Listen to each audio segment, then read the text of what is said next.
So there's one little change I made from the agenda, which is that I had an exclamation mark at the end of transformation, and I made it a question mark. And the rest of my talk today, at least 15 minutes of it, will help you understand why I did that and what we should be thinking about transformation and what is really going on. So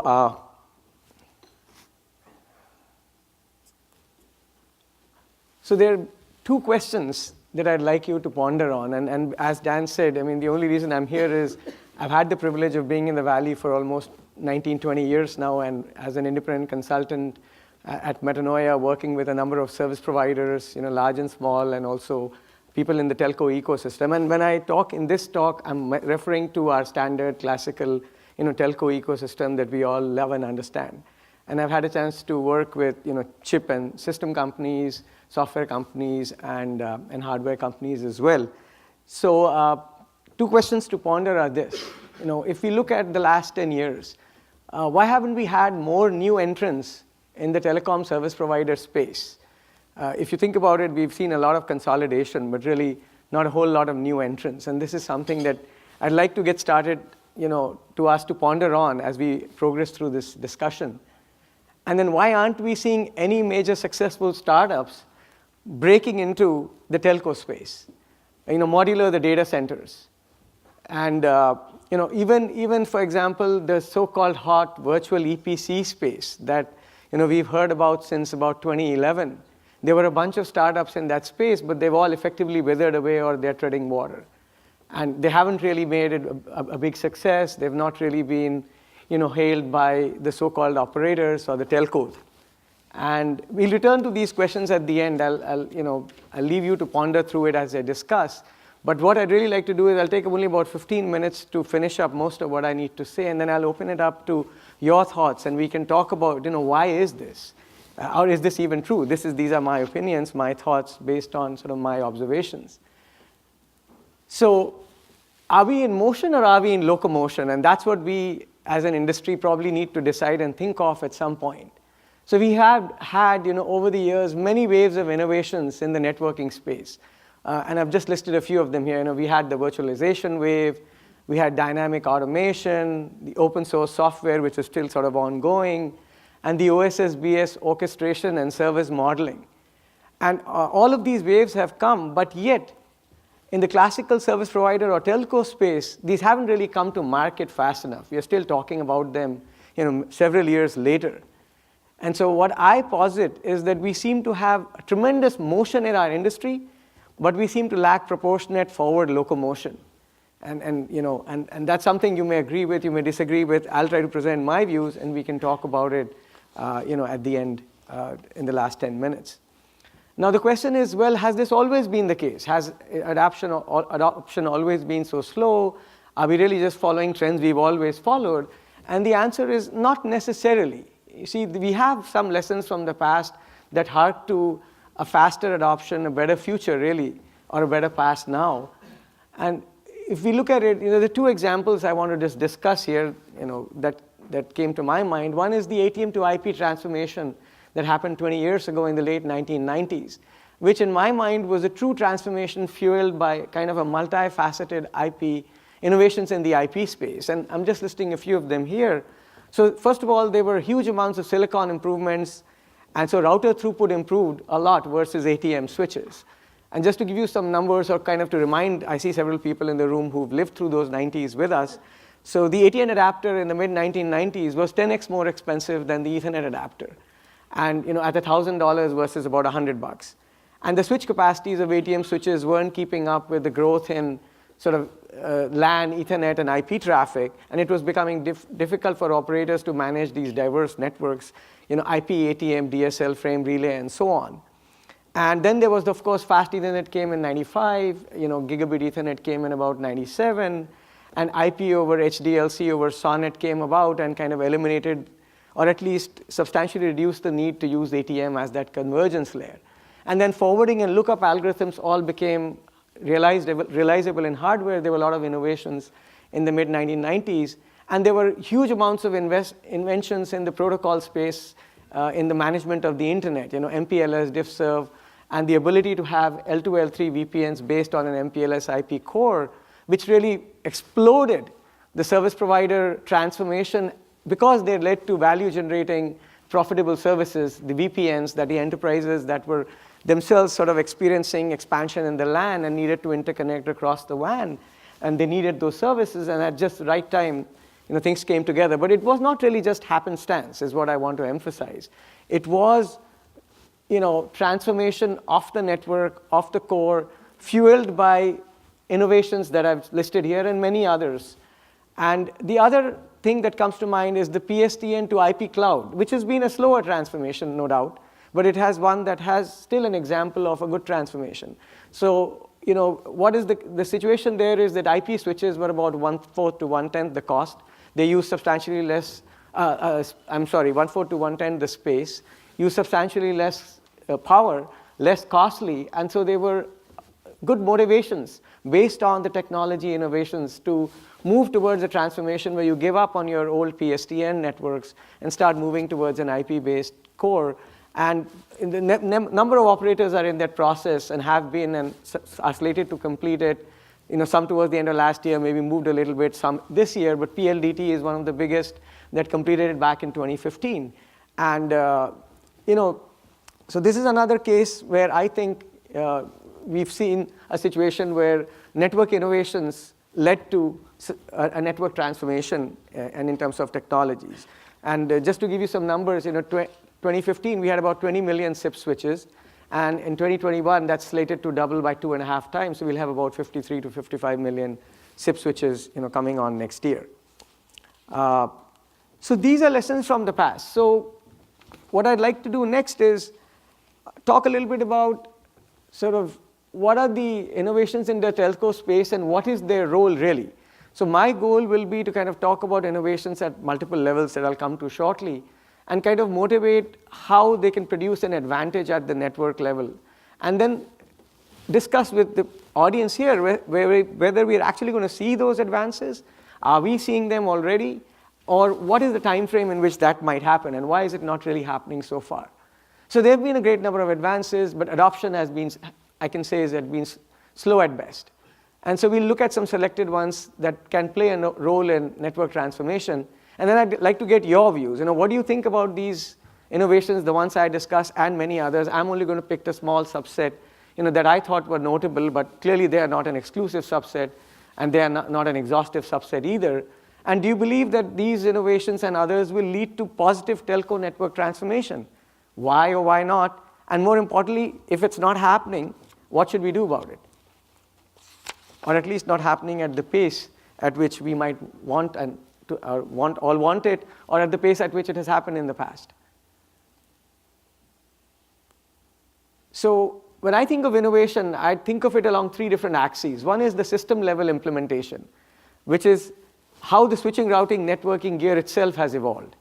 Then we can think of it at the network layer innovations, which is what has happened at layer 0 and 1, layer 2, layer 3, and so on.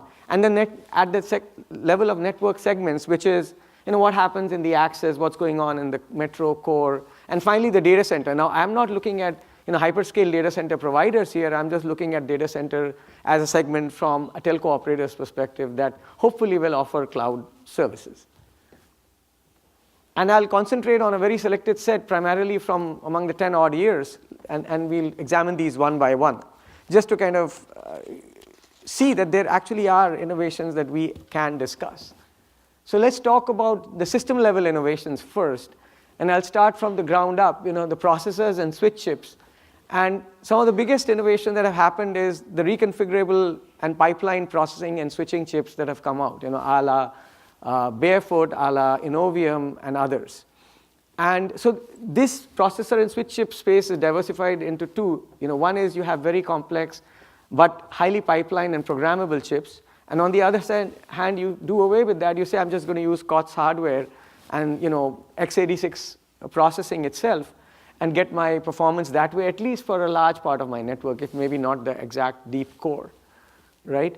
And so the benefit of these reconfigurable switches is that you can tune the switches to the network segment or the network type that you sit in. Is it an L2 or L3 network? It's an Ethernet network. Are you in the edge? Are you in the core? And the switch can adapt and take that personality.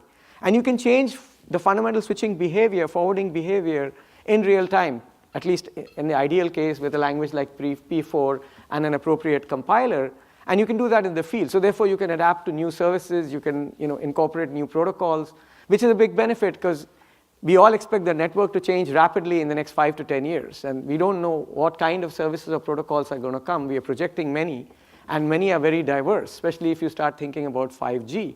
So the ability to have this programmability could be very, very critical. On the other hand, if you use COTS hardware, and you say, well, I'm just going to use that instead, then you have the benefits of very low cost, still highly flexible in terms of the rapid deployment that you can do, or even the performance that you can get. And of course, from there, once you get to COTS, you can start virtualizing it and get all the benefits of virtualization. Then when we look at line cards, the story is similar. Either the line cards have been subsumed within these switching chips, which also have SerDes interfaces and so forth, or the line cards themselves have gone the COTS hardware-based approach, which is you're just going to use a COTS-based hardware server blade to get your line card functionality.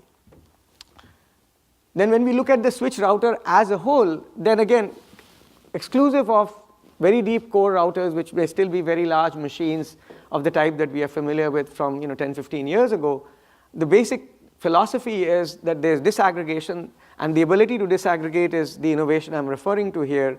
And you can then realize it with x86 hardware and some very new advances in the way you process packets. For example, vector packet processing. So I was listening to something that David Baruch, who's the inventor of VPP, said. He said that there are a couple benefits to that. One is you have a very flexible realization on very generic hardware. You can do it on x86, you can do it on ARM, PowerPC, and you can do it in a number of different service environments. Of course, on a bare metal, on a virtual machine, on a container, and so on. And when you process packets as vectors, you basically get 10x the performance relative to doing them one at a time, because you amortize the cost of processing over multiple packets. And he mentioned that you can today exceed about 1 terabit per second of throughput with just a quad socket 64-bit state-of-the-art x86 device. And that it really is more than what the CRS-8 line card config device, which is Cisco's big hunking switch, could do just a few years ago. So that, if you just kind of contemplate what that means, in basically a laptop-sized device or something slightly bigger than that, with a state-of-the-art x86, you can actually reach 1 terabits per second of throughput by some smart design techniques. Okay, so that's clearly a network innovation that should be utilizable in creating real network transformation. Then the control plane, there are lots of things happening, but two that I wanted to single out is segment routing, because it works across the data center and the WAN. It can be implemented in a router, in a virtual machine, or an app. And it simplifies a lot of the network configuration and some of the other problems that you may have with more sort of traditional IP/MPLS networks. And the other is EVPNs, which are basically Ethernet point-to-point services that you can offer over an MPLS network.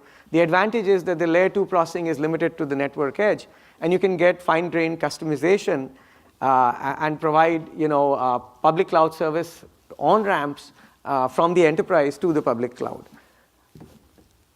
And then in the EMS, NMS space, of course, there are lots of things happening. Yang modeling and NetConf are finally emerging.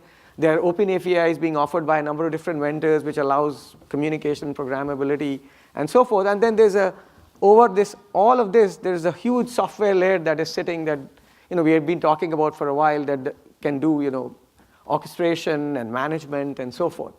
And one good example of how some of these models are coming together is the Yang catalog that Benoit Claes has done at the IETF, where he's put together all of the Yang models from different bodies, the MEF, the TM Forum, IETF, and such, and you can kind of verify and get verifiable Yang models through that repository. So these are some of the system level innovations. If we move on next to the network layer innovations, then here's what stands out there in my mind. At layer 1 or 0, a couple of things we have is optical encryption. So what this does is it secures in-flight data at the bulk level. So clearly you have a lot of simplification because you're doing it for all the data on the wire. You will have much lower latency, a more efficient use of your bandwidth, and of course lower cost because you're eliminating specific devices to do it at the higher layers. And this could be very beneficial because it's low latency and it can be used in, let's say, 5G backbones where you may have critical data, or in the banking and financial services industry where, again, you have very critical data and you want to encrypt the entire wavelength itself. And then on the other hand is, the colorless, directionless, and contentionless flexible grid ROADMs. Colorless means you can work on multiple wavelengths. Directionless means you can move in both the east or west direction. Contentionless means you can switch anything to anything. And the flexi-grid is the concept that you can change the bandwidth of the wavelength that you wish to use, and therefore you can adapt depending on the fiber that you have and the particular network segment that you're working on. So the same ROADM can be dropped down in multiple parts of the network and take that personality as required. And then at layer 2, the so-called Ethernet layer, well, we've certainly seen advancements in the Ethernet PHY, from 50 gig all the way to 400 gig today, which allows service provider backbones and the DCI interconnects to basically double their speeds, from about 100 to 200 today to 400 on the same lambda. And then there is MACsec, which of course came out in 2006, but it's seen a resurgence again in the WAN because there's a WAN variant now where you keep the 802.1q tag in the clear, and that allows MACsec to be used in the service provider core network that's based on, let's say, something like carrier Ethernet with Ethernet as the transport. And then another thing I looked at recently is something called application development queues. These are, Intel has come out with that on their NICs, and the idea is that you allocate specific queues to specific applications on the NIC, and you therefore get predictable latency, and you also kind of get an express lane to and from a certain app that you really want to prioritize. So that, if you think about it, is also quite significant because now you can prioritize things at the application level in hardware and utilize that capability to improve substantially the performance of the app, which is something that everybody wants to do. And then at the layer 3 level, again, we've talked about segment routing. You can do it across domains. You can do simplify planning and optimization. And but the thing I want to point out here is that even though segment routing has been around for 5 years, as of the end of 2018, by Cisco's own admission, there were 80 projects in the planning stages with various operators, and only less than 20 were actually implemented. And this is the case, only less than 20 networks in production, and that too not necessarily from sort of the brand name operators, from various other, we can call them innovative, we can call them small operators.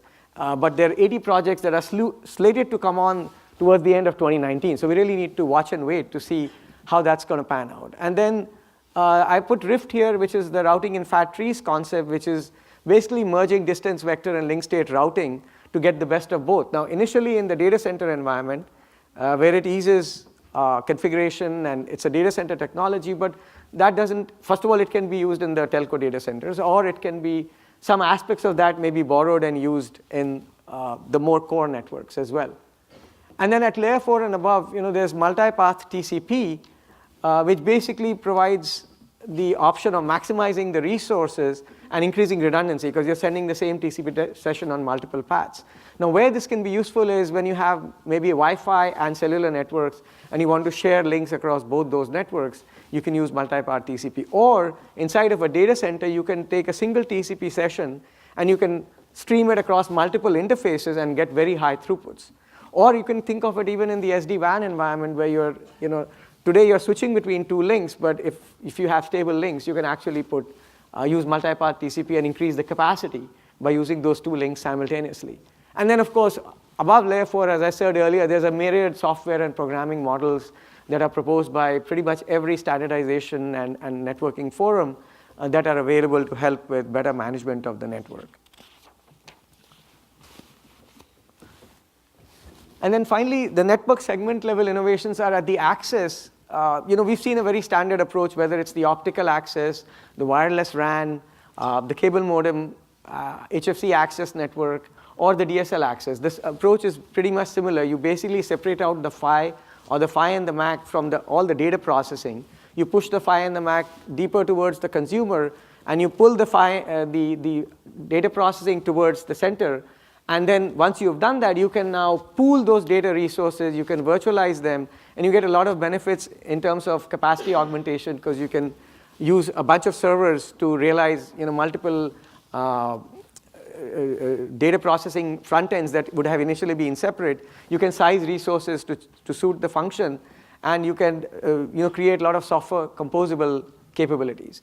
The other is the virtualization of CPEs, which we've heard a lot about, where again you have flexibility. You can implement them in using sort of NFV and things like that, and you can stitch together through service function chaining various different capabilities and create composable services. Then in the metro area, the sort of key or shining technology today is the SD-WAN, which basically benefits from more economical connections that are possible than just the standard service provider provided ones. And you can load balance across them for performance, and which by the way is not easy, but at least it can be done. In the core, one of the important ones I wanted to mention is the virtualized EPC that we've been hearing about in the 4G wireless networks. I mean, conceptually, that's a great advance. If you can virtualize those monolithic boxes, and then you can pool the resources to do that, which some of us have seen at least proposed in sort of the M-Chord, then you can get tremendous benefits from that. But as I pointed out earlier, we haven't really seen that kind of uptake. We haven't seen a slew of startups becoming successful in this space, even after 8 or 9 years of talking about it. And it's interesting to think about why that is. And then these are two just recent things I saw, so I just put them here. One is this notion of routing in dense scalable networks that was presented just last year. And the idea is, look, our sort of service provider networks core networks are evolving from what were just plainer, simple partial mesh networks to something that can become a lot more complex very quickly. And we can take a lesson there from the data center networks, where we have hierarchical 3D class networks that we all know from sort of the Facebook models of a few years back. And the idea is that you can adapt some of these same ideas into a service provider core and use some of the techniques that have already been developed in that space. This particular paper talks about how can you implement more fast converging routing protocols there. And then the other paper is from just Nanog in Feb this year, which is not really an advance, it's just a new way of kind of thinking about a network design, which I thought was nice, is that the core underlay, you basically think of the network design of a core service provider as paralleling the leaf-spine architecture in a data center, and you say, look, the core underlay is in a service provider network is there to move the bits, and the access overlay is there to offer different kinds of services, and you separate out the network in this way. And when you hear Chris's talk, you'll see that he mentions once you start sort of mentally thinking about this model, a lot of the complexity of doing them together kind of breaks apart, and you can think of the two separately and scale them separately and so on. And then finally, the data center, again, with the caveat that this is from the telco perspective, the data center fabrics have taught us a lot. They are the core and pod designs, where the pod has really become the atomic unit of network compute. And the benefit is that you can optimize data center agility by this kind of a design. Basically, you present a separate interface from the pod to the world outside, which is fixed, and then you have an internal implementation, which is the internal design of the pod that can evolve, that can change, that can adapt.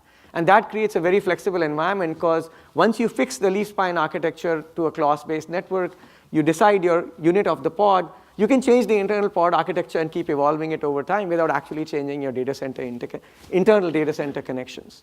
And then, of course, the other thing is the concentration in the denseness and programmability of the data center switches itself, which I referred to earlier when we were talking about chips. So these are kind of the advances that are there. There have been innovations, like I said, yet we haven't really seen the kind of uptake that we saw in the early 90s with regard to what the operators did when IP technology came along. So the question is why? And here are some thoughts. So fundamentally, my thinking is that the operators have been very slow to adapt new technologies. And the reason is, as I'll talk later, there are a number of reasons which really don't motivate them to move a whole lot faster. And once the end customer, namely the operator, is slow, it gives the incumbent vendors enough time to kind of build their new technologies and catch up and then control the market again. And that's pretty much our situation today. So if you look at the operators, they haven't, in my opinion, haven't been successful in breaking into new markets like the cloud business, the software applications business, or the unified communication business in any big way. If you think about it, WhatsApp didn't come out of a large operator like an AT&T or a Deutsche Telekom. It came out of just a bunch of startups. Whereas AT&T has and others have been working on RCS technologies for over almost nearly a decade, and they have a customer base that is using SMS. Why shouldn't this innovation have come out of an operator and taken over the world? But that's really not what happened. Instead, they gave it up to over-the-top guys. And so here are some reasons why I believe this is the case. So one is that over the years, money has moved elsewhere. If you look today at the blockbuster IPOs that are happening in the enterprise, cloud space, then they're the players, and you look at the players there, they don't overlap with the telco space at all. So that's a whole new space that's getting a lot of money, getting a lot of traction for obvious reasons. I mean, there are problems there that people are solving. And the telcos traditionally have been consumers of technology, not really innovators and producers over the last 10 to 15 years. And ever since the early 2000s, when the labs disintegrated, the capacity of the telcos to innovate has actually gone down further still. And Axel Klauberg lamented on this in a recent conference. I forget the name of the conference, but he basically said that he wants the open source community and the standards communities to work together because the operators don't have the wherewithal to do any of that themselves. And then, surprisingly, they've actually had a very friendly regulatory environment in most nations. They're very comfortable, which has allowed them to kind of maintain their semi-monopolies, and there's really no real incentive to move fast. I mean, recently, just as an illustration, BT announced that they're going to completely revamp their OSS, but they said it's going to be like almost a 10-year program. So, I mean, if indeed there was so much desire to move towards a better OSS and use all the technology that's been developed, it wouldn't be a 10-year program to do that. And in North America, and of course in other parts of the world, we've seen a consolidation of network operators. That's pretty obvious. And we are going to soon move maybe from 4 to 3. And which spells bad news for an entire world of smaller network operators that I don't even know how many people are aware, but there is something called the NCTA, which is the Rural Broadband Association that has a membership of 850 rural and small operators. And the word rural may bring up images of being extremely sort of living in the boondocks, but that's not the case. Some of them have revenues exceeding $40 to $50 million. They have over 50,000 customers. They serve significant parts of the nation. And that's another thing I want to sort of put before this forum. When we mention innovation, who are we really talking about innovation for? Is it only the big guys, the 3 or 4 operators, or the handful you can count on 2 fingers? Or is it the 850 that are really providing services to vast parts of this nation? And in similar fashion, I'm sure there are other parts of the world where the small operators are likewise doing, taking on the brunt of offering these services. And it would seem to me that innovation shouldn't really cater to only the big guys. It should actually cater to the small guys, because that's the reason we don't have any competition. No small operator is stepping out of its comfort zone to even try to think about expanding in any big way. You only hear of tier 1 and tier 2 guys, level 3, CenturyLink merging, becoming bigger still, and taking over more of that space. And then the operators depend on very few vendors. For example, we have only 2 radio vendors in North America today. So they do very little in-house, as I said earlier, and that leaves very little role for new players from the vendor side, from the innovator side. Because no operator is willing to take a new player all by itself, with the exception of 2 networks that have been, we've seen growing in the last few years. One is Reliance Jio in India, which is now holds, in the last couple of years, they were almost 8 years in development, but in the last 2 years after they launched service, they hold about 15% of the Indian, mobile market, which is several tens of millions of customers.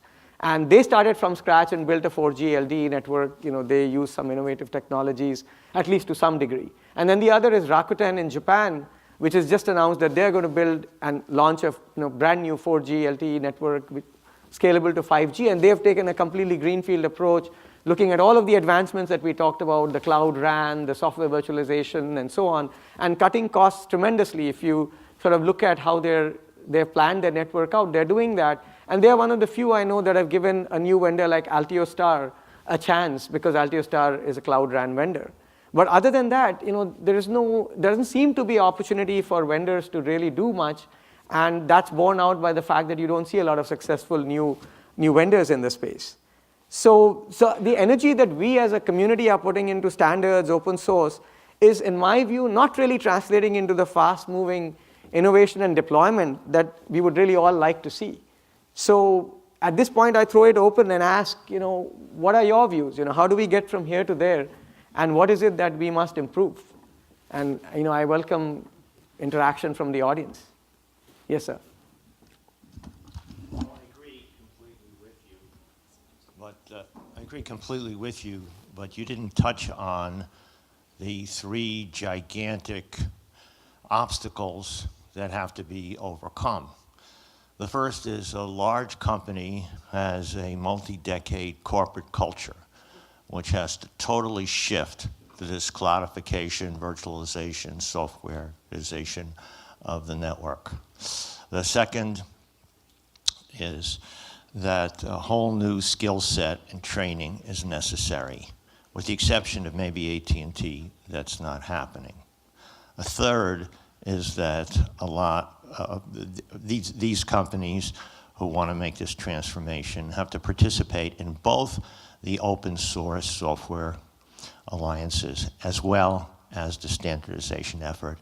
And with the exception of a few Chinese and South Korean telcos, I don't see that happening. And a final one is the second and the third tier players. They don't have the upfront bucks to participate in all of this stuff, so they're missing out on all of the action. And this is why I asked the very first question today. Thank you. Yeah, but what you've just done, Alan, is you've just reinforced what I said. The question is, yes, that's not happening. I'm giving you the reasons. No, but why is it not happening? Tell me why that's the case. Yes, but you haven't told me why that's not happening, right? If the operators, the large operators, are claiming they want the transformation, and they are still not really investing in skills upgrades, and they're sitting tight on whatever they have today, then the question I would ask, which is what I've been asking all through, is why? Why do they need to do that? And my answer to that is there's really no real need for them to change. They're in a very comfortable position. They can take their own sweet time, and that's exactly what they're doing. And where they need to do things, they're dictating to the vendors what they do. And the field has whittled down, whether for historical reasons or economic reasons or by design, we don't know, to a point where if you have no new vendors and you have only big vendors, they don't cater to the 850 small operators. Well, I want to mention that something that probably nobody knows in this room, and that is that many of these operators continue to depend on their vendors. They do not really have any research at all to speak of like they used to in the days that Dan Pitt and I were going to IEEE 802 in the 1980s. And in addition to that, at least one of them, Verizon, doesn't even attend the I2R Working Party 5D meetings on IMT 2020, yet they talk hype to the moon about 5G, and they're not even attending the meetings where 5G is being standardized. Yeah, that's depending exclusively on their vendors. Yeah, that's exactly right. And why is that? The reason is because they don't see a value in doing it, right? If they needed to, and wherever they do see value, they make the investments. It's not as though Verizon is running short of money, or they don't have the resources to send people to 5 standards bodies meetings. I mean, that's really not the case. We need to wrap up, Vishal. All right. If there are no other questions, then that's all I had. Thank you.